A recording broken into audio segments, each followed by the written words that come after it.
Oh, right. No, I keep walking back. No, keep your feet flat, make him work to you. So you had the here, didn't you? Uh-huh. Okay, so is he here? Is just his head turning now? Yes. Butts off a little, and just lean over and go like this. Here, give him the spot where you need him to go. Hang on, Jamie. Yeah. There you go. Now stand right up. When you do this, Cammy, you do this, right? And then when you stand up, you bring that hand right up. What do they want to do? They want to look at you, right? So this becomes this to this. Okay. So your hand going down, you're telling them here, right? And then when you stand up, they follow your hand. And then when you get ready to look, you cast your hand. Same hand. Okay. If you're going to go to the left, you do the same thing. If you're going to do the right, you do that one. It's kind of like prepare to march.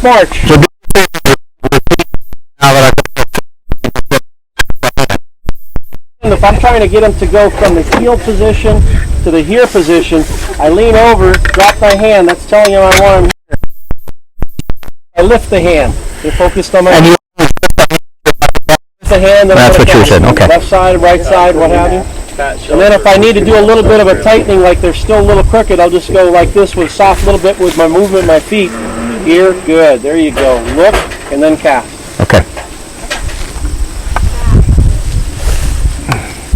Are you good, Pat? Yep. Help Sally out. Okay. Yeah. Well, you use the place boards when you're teaching them. So you go from here, and you put a place board here. So you go heel, Now I will. and you get them used to all the mannerisms that you're doing with your hands, and it helps them be able to focus more. All right, boys and girls, let's go. Here. Here. Here. Here. Here. Don't move. Here. There you go. See, it does it a little better without the collar, but you still got to tighten it a little. Here.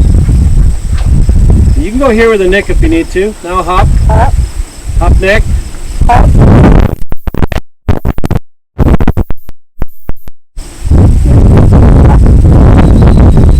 Here.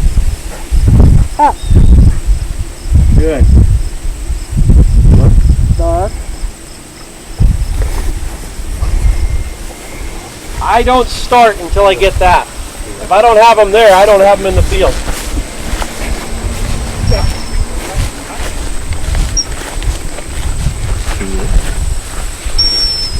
Yeah.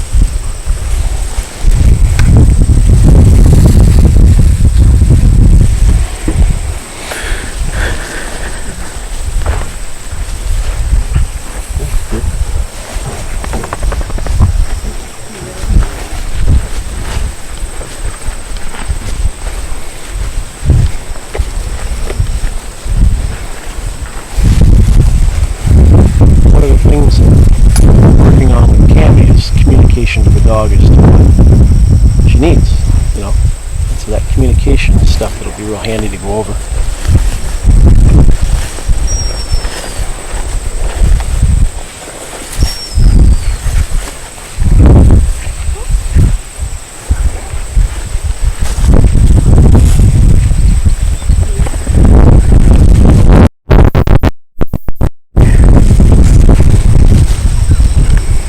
Not covering this side of the course very well.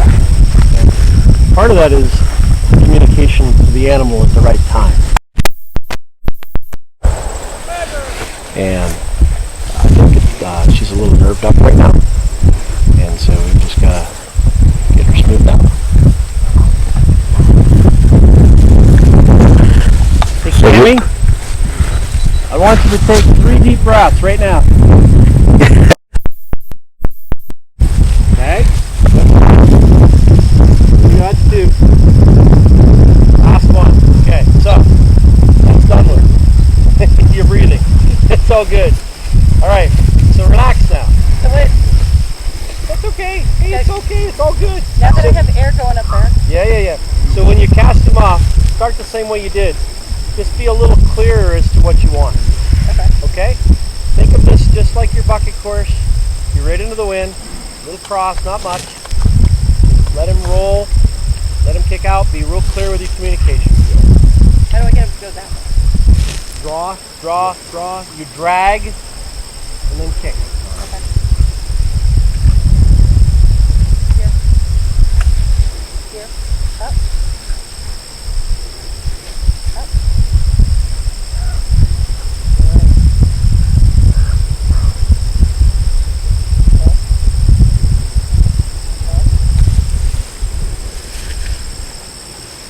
Okay, drag. Drag. Drag. Now kick right now. A little better. You can get a little better next time. It's better, right? Drag.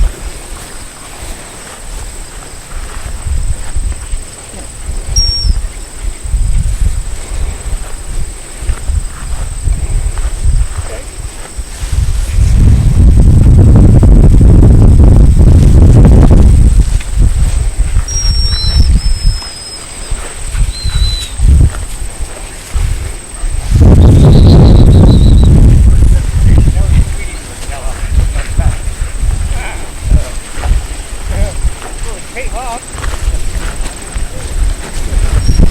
Now he's on his first.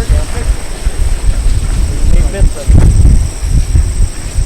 See a flag to the right there? That's what he was throwing his head on. Haley! Mona, you get the tap.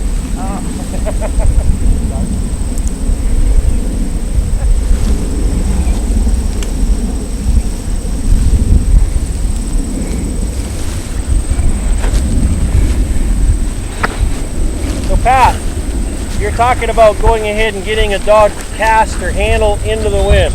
We have the same exact thing in our sport. It's more challenging to push him into the wind than it is to get him to cut the down. So Cammie, got better, didn't it? Yeah. Okay, now I want you to do this. If you're going to go to the left, when you drop that hand, drop the left hand. Okay, if you're doing this, you've got to switch. Okay. Okay, if you're going to do this, and then you're switching, okay? If you're going to go left and you're going to drag him to the left, drop, drop, drop like you were doing, but drop the side you're going to go to, and then kick him. It's smoother, and they'll pay attention better.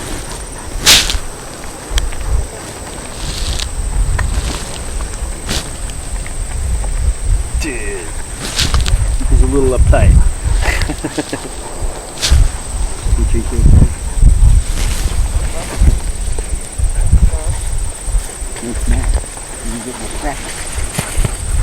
So she went after it right off the beginning, which may or may not be the answer. Sometimes Oh, versus going right and then swinging back downwind. left. Typically, I'll go downwind, but I think we'll have to ask her and say, did you go after that because that was the weak side?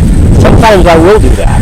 The weak side seemed to be exaggerated down there by that change in cover Right. where the Queen Anne's lace was thicker. Yeah.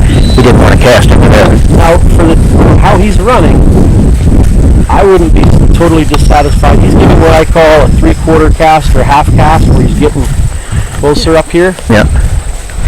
Like about, he's going to smell from there to the gun, right? Right, okay. Yep.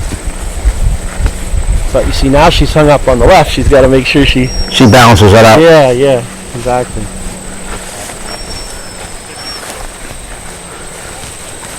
Okay, toss these, Jeff. You bet.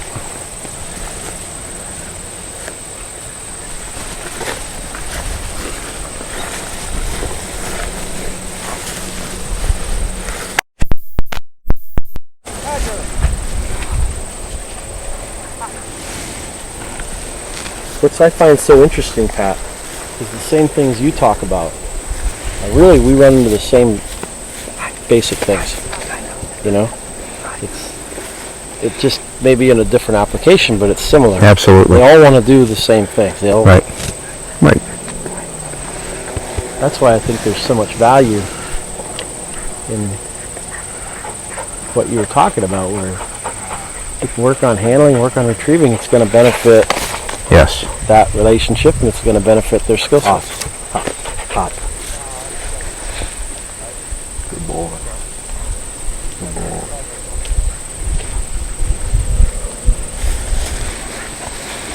Toe off.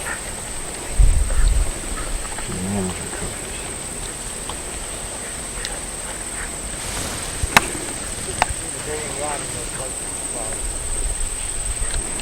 Now the hard part about this too is it a true test when you hand throw a bird that hooks and all that the dog, it's harder I think because when they're flush on something, they see it more, follow it more. When it's hand thrown, it is more challenging, especially when they hook and they're not following it to find, not binding, or not, they're not following it above the gate space. Yeah, exactly.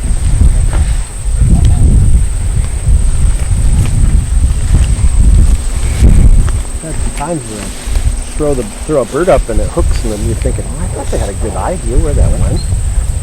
You know, clear. Yeah.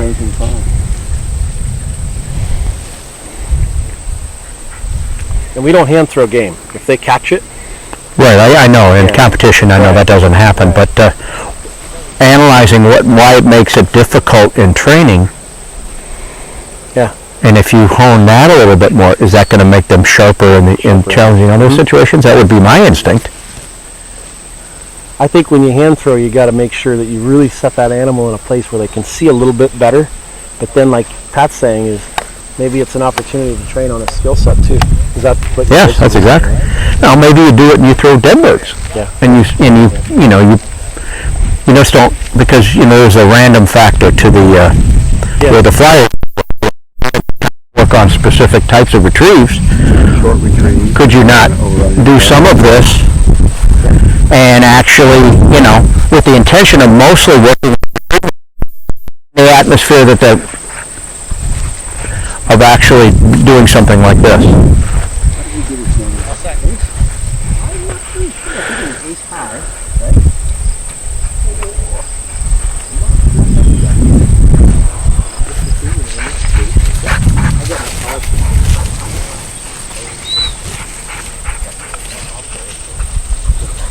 When we go over stuff a little more, then I'll start, as you get more and more comfortable, I'll start having you learning how to play with it. Let's see how now she creates balance there, right? And you look at the downwind hands there.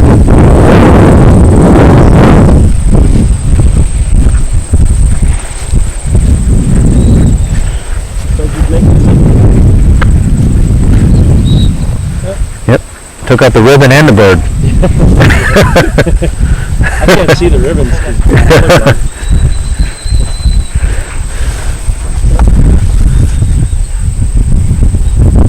You got to put them on heel.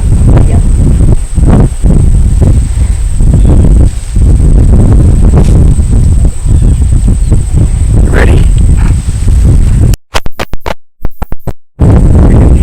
Wanted to test them. We leave that one in front of that one. Oh yeah. That would. You know what I mean? And then come back and pick that one up. Yeah, exactly.